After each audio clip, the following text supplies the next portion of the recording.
Hello and welcome back to a MoneyPuck.com tutorial. My name is Nick Lacoste. I am a former Brock Sport Management student, and I'm here today to speak on MoneyPuck.com, one of the popular analytics public websites. Today we're going to be talking about teams and goaltenders. A question that gets asked a lot in the NHL sphere is, how do you evaluate goaltenders on different teams in different situations? Is a goalie on a bad team always a bad goalie? No. Is a goalie on a good team always a great goalie? No. So how can we have an even playing field for these goaltenders to evaluate them and figure out who is actually the better goaltender in the NHL?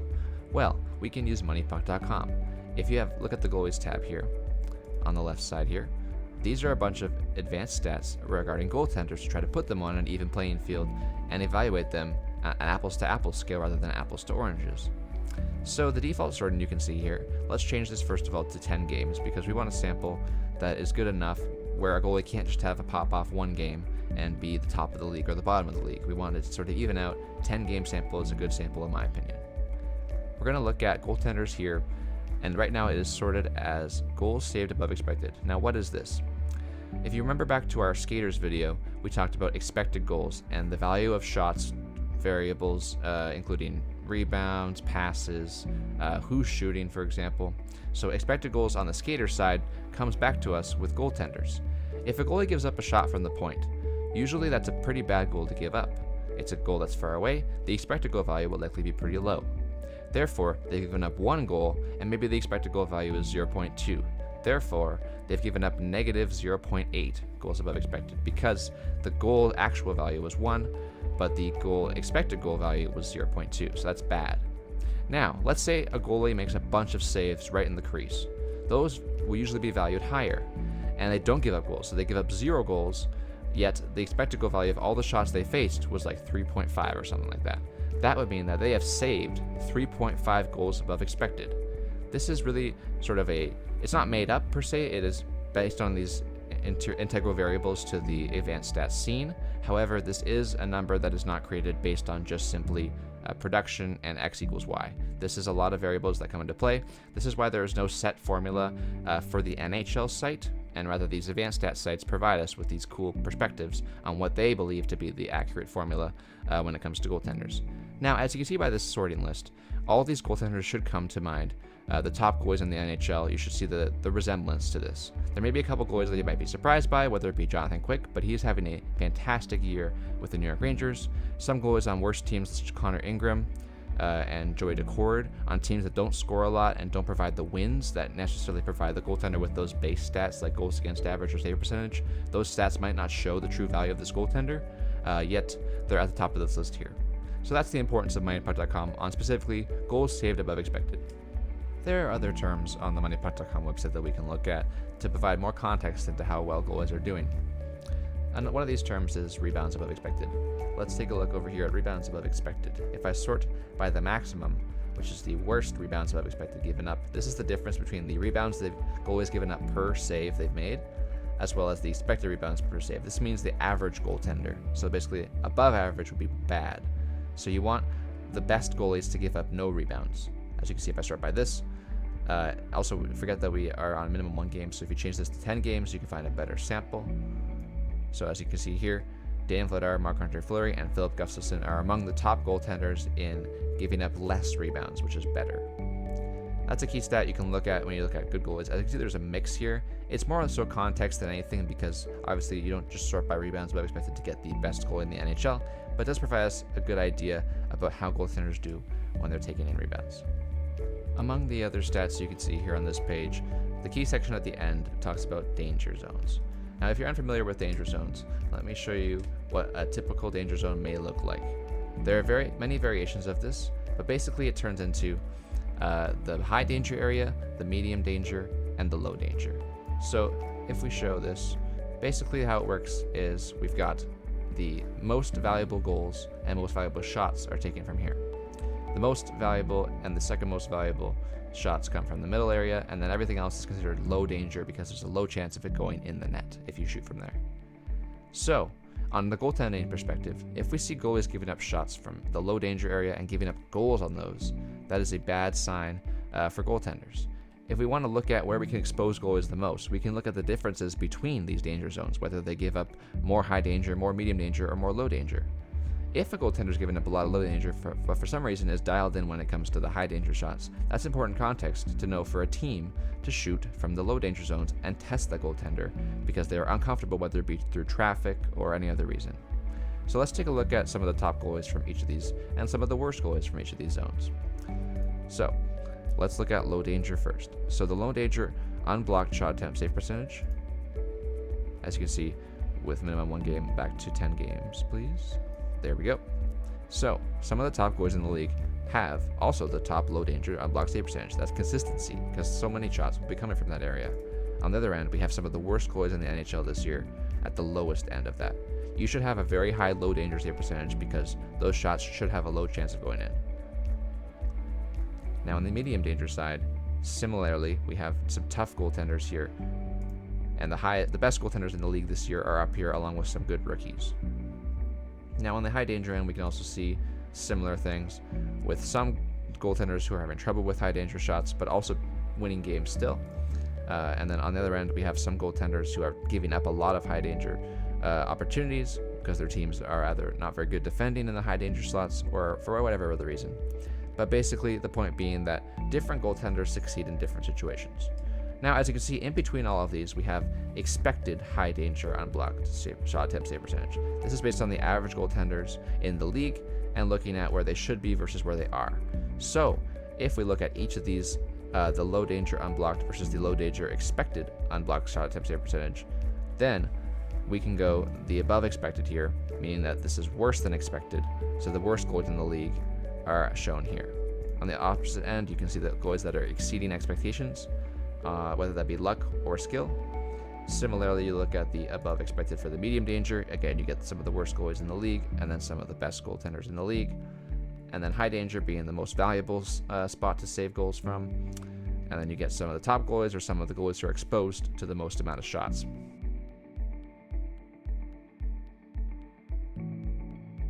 Moving on to the teams page, let's take a look at this teams page here to see how teams are doing against each other and within each other. So some stats can show us the best teams when sorted, and some stats may seem irrelevant because of the team rankings they show. Using MoneyPuck.com, we can learn about how impactful individual team stats are related to how teams are performing.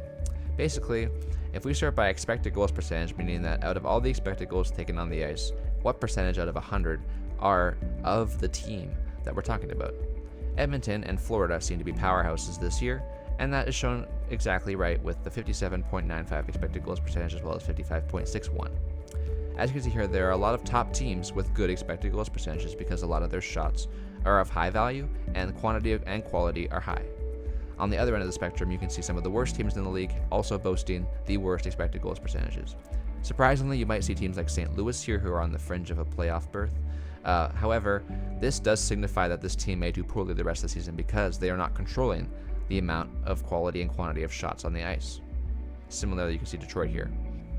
Moving on to the rest of the statistics that I find valuable in the team section of MoneyPuck.com, I have sorted these statistics into 3 categories: the good category, the luck plus results category, and the irrelevant category. So as you can see here, we've got expected goals, Corsi, Fenwick, goals differential per 60, and expected goal differential per 60. So let's take a look at the good section first. So, beginning with Corsi, which is shot attempts. The percentage of shot attempts controlled by the team mentioned here, Carolina, is the most in the league and the best in the league, signifying a good team. And vice versa, you can see on the other end, San Jose and Chicago, 2 teams that are at the bottom of the league, also control the worst amount of shot attempts. Fenwick is the same thing, but unblocked shot attempts, so it does not include any shots that were blocked. But you can see similarly the teams that are usually high in Corsi are usually pretty high in Fenwick. And then on the other side, you see the teams that are doing the worst in the league, also doing the worst when it comes to wins and goals. Now, the next section talks about goal differential per 60. This is getting closer to the basic stats you will see on NHL.com and other sites that cover the main stats that are involved in the NHL broadcast or whatever. So goal differential per 60 is important to me because of the fact that all teams are able to play in 60-minute games, but some teams do go more into overtime, and there's just a lot of different factors that can involve to change how long a team's playing for. So if you look at goals differential per 60, you can see the top teams in the league that are scoring better than they're giving up. For example, Vancouver is scoring at 3.15 goals per 60, and they're only giving up 2.1. Some teams may be good on offense, but bad on defense, and some may be good on defense, but bad on offense, and vice versa. So the differential per 60 is key to balance out all these metrics, because as you can see here, some of these teams are getting blue versus white. White meaning like at the bottom of the league. Because if you sort by just goals for per 60, you can see 3, 2, 2, 2, 2, 2, 2, and then basically like down to 1.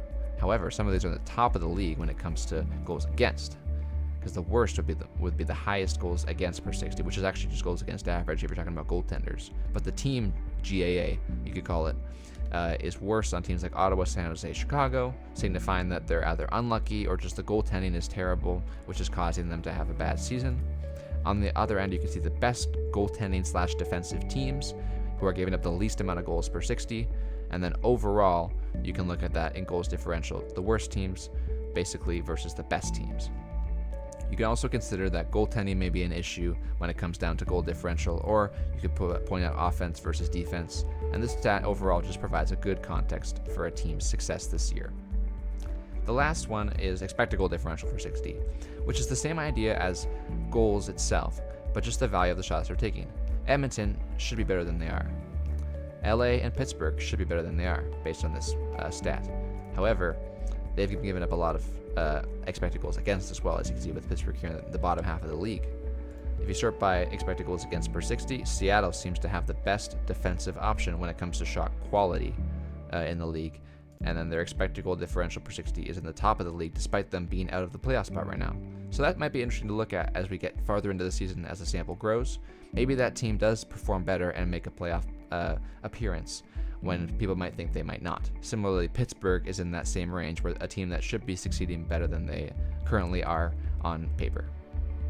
Next, we're going to look at the Luck Plus Results tab of the MoneyPuck.com stats that I find to be mostly affiliated with luck and results, rather than being sort of just like good, definitive team stats that you should look at.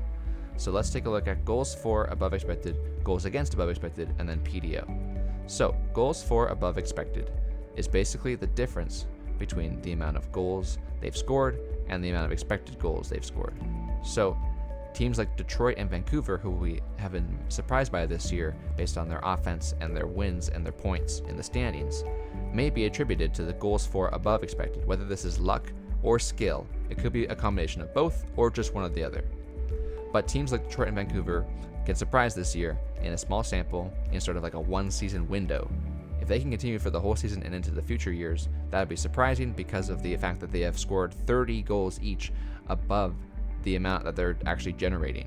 They've generated only 93 goals here, but they've scored 124, which is absolutely insane. On the other end of the spectrum, you've got teams like San Jose and LA. LA is a good case study here to look at how they've scored almost 20 goals worse than they're actually generating. So as you can see here, they've generated 123 expected goals, but they've only scored 105. This is called underperforming. This is unlucky. This is poorly skilled shooters. This is multiple combinations of all those variables. But in the one season window that you have, if you can continue riding the hot hand on this end, or you continue just having the worst luck of your life, this might impact the whole season and cause this specific season to be poor. However, looking forward to future seasons, everyone should eventually even out. Whether or not it be like 20 goals against, 20 goals for, you want to kind of move into the window where teams are going to eventually kind of figure things out, and the hockey sort of gods, you can call it, the hockey voodoo that goes on in the game will end up sort of evening out. So looking at the teams that are doing poorly this season, look for teams like LA, Nashville, and Washington next year to do well. Teams like Florida seem to be overperforming regardless of the fact that they can't score. But teams like these three here should be something that you should look out for next season with a bit of a different luck and a different hand they've been dealt. A final piece to the Luck Plus Results section of these stats on MoneyPuck.com's team section is PDO. PDO is a common stat in the analytics world, and basically it serves as a luck metric. You could call it a luck metric, but it does imply some skill, because it talks about shooting percentage plus save percentage. A team's good shooting percentage and a team's good save percentage should equal a good team, but it also could equal a lucky team. Vancouver, for example, is riding a PDO that's first in the league at 104.35. Now, if you think of PDO as shooting percentage versus save percentage, if everything was equal every game on the ice and every game was tied, it would have an equal shooting percentage. Let's say shooting percentage was 10%. That means that the save percentage has to be 90%, because 10% is going in, 90% are getting saved. If that was even across the whole league, then every team would have a PDO of 100. So that's what the number you should think of as like the median. And now, as you can see here, already by this point of the season, 100 is 7th in the NHL basically. So teams are usually getting pretty back to normal. We call it regressing to the mean, whether it be from the bottom up or the top down. So teams like Vancouver, who are succeeding with a 104.35 PDO, that's extraordinary. This implies that they are shooting 4% higher, or they are saving 4% more of their shots. So looking at this in further, on the other end of the spectrum, you see teams like Chicago and San Jose. They are at the bottom of the league. They don't score many of their shots. They don't save many of the shots that they've received. But teams like LA, who are basically on the fringe of a playoff spot and trying to confirm that they are a playoff team, having such a low PDO implies that they're probably going to have a better second half of their season to try to regress back to the mean. It doesn't guarantee it per se that these teams will be better than they currently are, but this does imply that they aren't scoring the amount of shots that they're supposed to be taking, and then they also aren't really saving enough right now. So a team like LA, using this context, looking back at their percentages and expected goals, shot attempts, and unblocked shot attempts, how they're at the top of the league in those ones, yet they haven't scored enough and haven't saved enough compared to the rest of the league, implies that LA should make it to the playoffs by the end of this season. It does not guarantee, but it does suggest. The final section of the MoneyPuck.com stats section that I like to promote is this irrelevant section. It's not so that it's irrelevant, it's just that stats that don't get the full picture and don't provide the context that I'm looking for when I'm trying to evaluate which teams are good and which teams should be better. So let's take a look at all of these. Penalty minutes, face-offs, and hits. 3 key aspects in the modern base stats world. Over here on the far right, we can see hits. So percentage of hits given. Now you expect the top of the teams here to be the ones that are the most physical, the most hard to play against, yet you see a bunch of teams around the bottom of the league, you see some teams at the top of the league. There's a big mix here. So this implies that this stat does not really give us the best context into who are the best teams. It just shows us who's the physical. As you can see, Dallas on the other end, only 40% of all hits given. They take a lot more than they've given. Yet they're one of the top teams in the league, so it just depends on play style. Teams will play more physical, teams will not play physical. Teams can win games either way. Hits do not sort of signify total success in the NHL, especially in the modern game when there's less players on such fourth lines that will be physical grinders. They'll be more so skilled. And then looking at similar topics, we can look at penalty minutes as well as face-off wins. So face-off win percentage here. The teams with the top face-off percentages in the league, some of them are the top teams in the league, but Montreal sits near the bottom of the standings, yet has a top face-off percentage. Face-offs can help when you start with the puck after each play. However, it doesn't really impact scoring to a high metric because the amount of time it takes after a face-off to score is usually a long time. Therefore, there's a lot of in-zone play, there's an opportunity for turnovers. There's just a lot of chances that the face-off doesn't actually mean anything in the long run. There are certain really cool plays, like I remember Tyler Toffoli scoring a 0-second goal basically off of a face-off win, but those are very unique and they don't happen very often. Penalty minutes are sometimes called a key metric when it comes to team discipline and success. Some people correlate penalty minutes to success and feel that teams that take less penalties should be the better teams in the league. However, as we can see on MoneyPuck.com, it illustrates that sometimes the good teams also take a lot of penalties, and maybe their aggressive play style warrants success. So let's take a look at this leaderboard here. The top of the league, meaning that the team that takes the least percentage of penalty minutes, the Vegas Golden Knights, they just won the cup. And teams like Detroit and St. Louis, who are both fringe playoff teams, are near the top of the league. You've got teams like Ottawa, who are also at the bottom of the league. So does this really encapsulate how good teams are when it comes to taking penalties?